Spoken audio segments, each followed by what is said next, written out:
Balthazar, I don't know how you exactly say his name, but I'm going to say Balthazar for this, who we meet in Daniel chapter 5, is living his last day.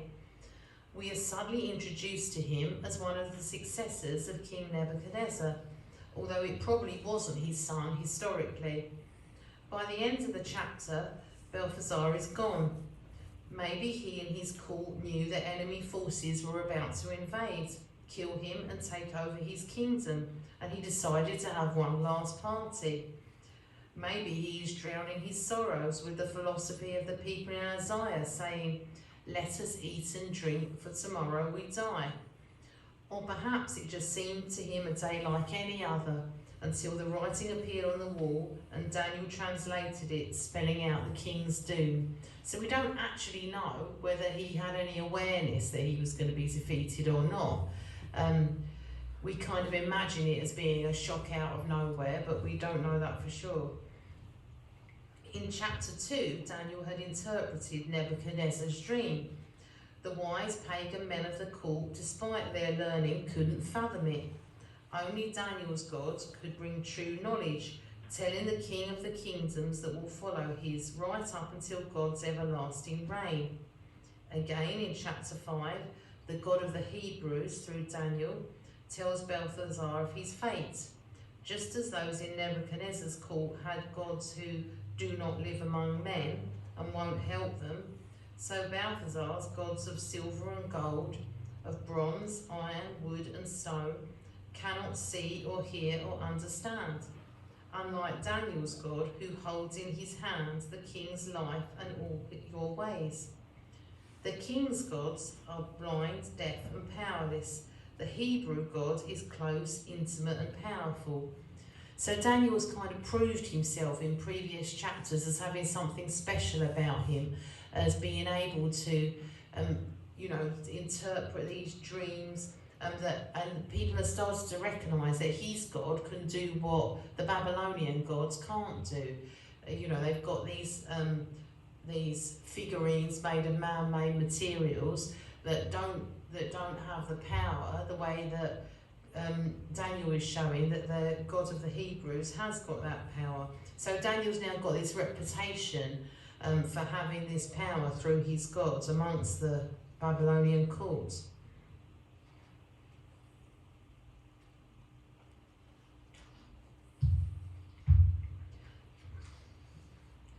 The writing on the wall tells Balthazar 3 things.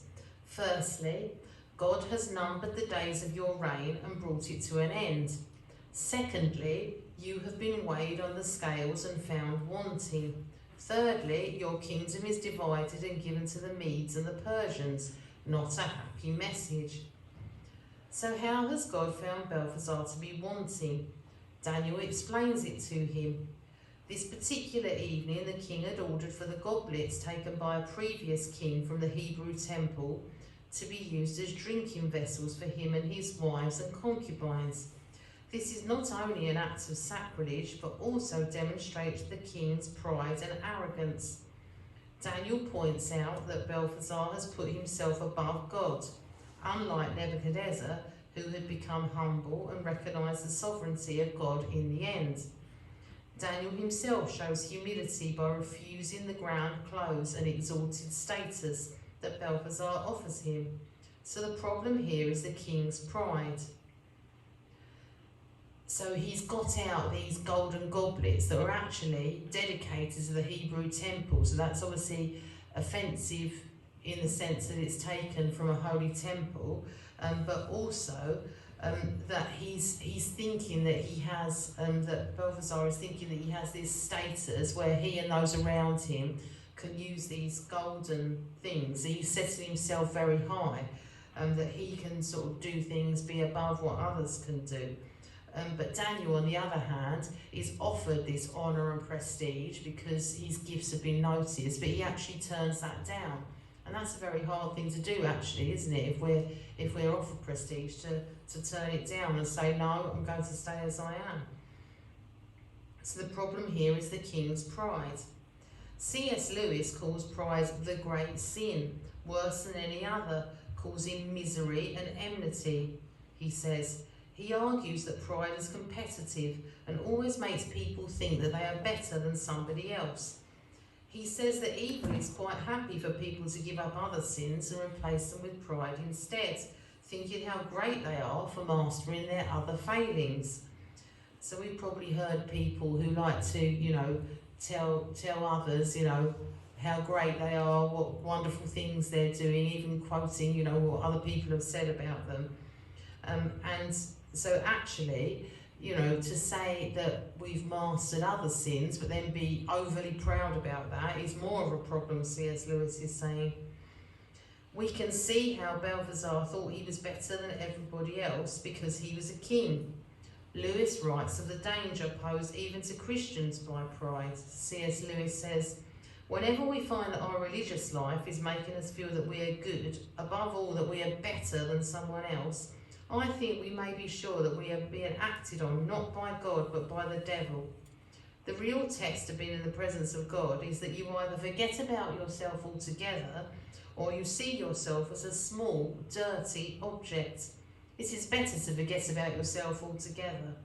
So that's a real challenge there, isn't it, from Lewis, to say that we should see ourselves as nothing, which really, really goes against the grain, doesn't it? It really goes against the way that we would naturally think of ourselves, to put ourselves aside completely and think of ourselves as nothing. Rereading this chapter by Lewis pulled me up short, because he also talks about how proud people hate being patronised.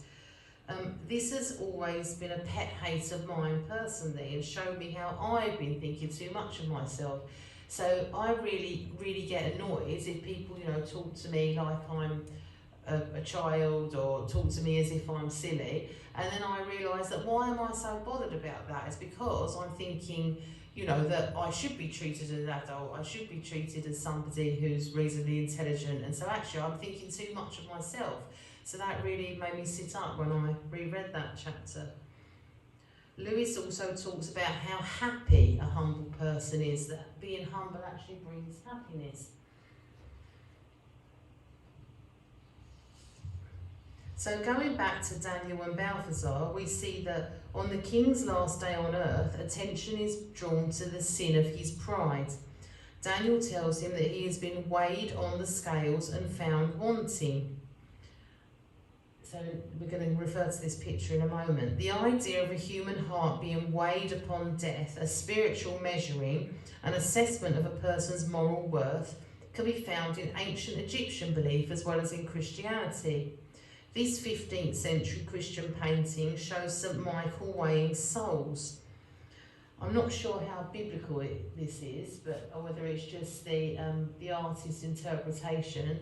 But it's quite interesting. Actually, Gerard has printed it out for me, so you could come and have a look later on at the printout as well if you want to.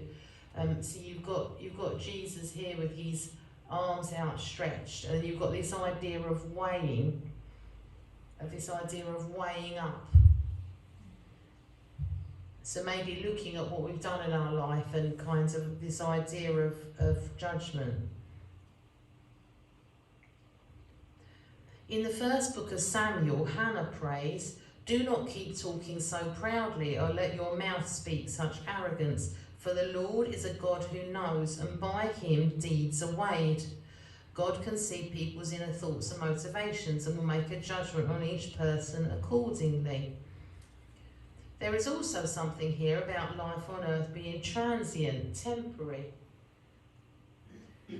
Just as Daniel says to the king that God has numbered the days of his reign and brought it to an end, so David in Psalm 62 says, "Low-born men are but a breath, the high-born are but a lie. If weighed on a balance, they are nothing. Together they are only a breath." There are some people at the door, by the way. Oh. Yeah, just spotted them.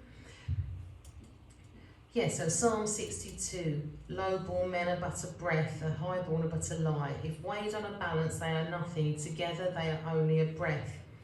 All Balthazar's riches will pass away. In death he will be equal to a poor man. Psalm 90, attributed to Moses, says, "The length of our days is 70 years, or 80 if we have the strength. They quickly pass and we fly away." Teach us to number our days aright, so that we may gain a heart of wisdom. We learn that life is short and we should choose carefully how we spend it. Ecclesiastes also reflects on the shortness of life. Solomon advises, a man could do nothing better than to eat and drink and find satisfaction in his work. This is from the hand of God, for without him who can eat or find enjoyment? We should make the most of life, focusing on God. In the Gospels, we see similar teaching about the shortness of life and how to live it well. Humble Mary, the mother of Jesus, sings that God has scattered those who are proud in their innermost thoughts. He has brought down rulers from their thrones, but has lifted up the humble. It is another warning for the arrogant and powerful. Jesus himself declares that the first will be last. In Jesus' parable of the rich fool, a proud farmer stores up his goods just to die that night, just as Balthazar revels in his wealth and power and is then killed. The Apostle Paul quotes the people in Isaiah who say, "Let us eat and drink, for tomorrow we die." They were acting as if nothing they did in this life mattered. But for Paul, God's resurrection makes all the difference. Because Jesus rose again, Jesus should live for him. What we do in this life counts.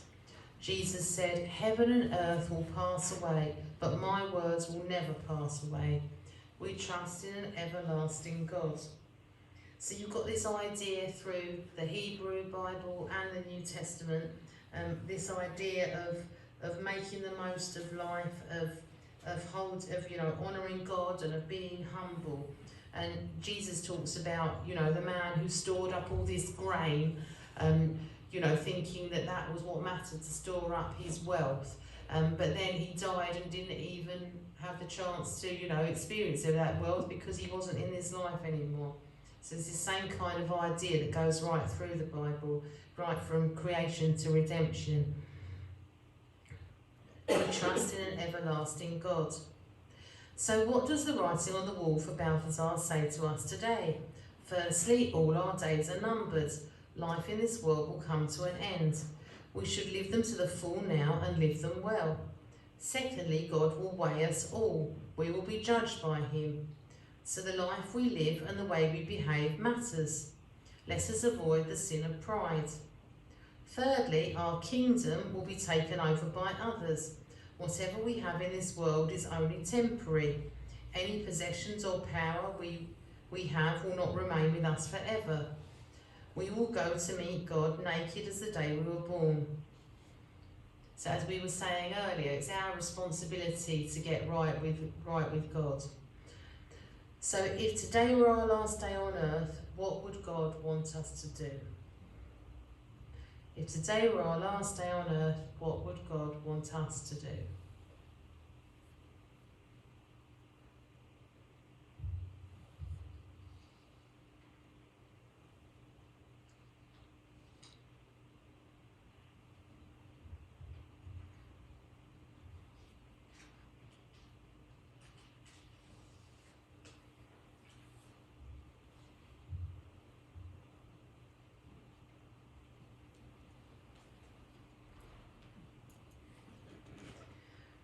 Right, we're now going to sing another song before we take communion.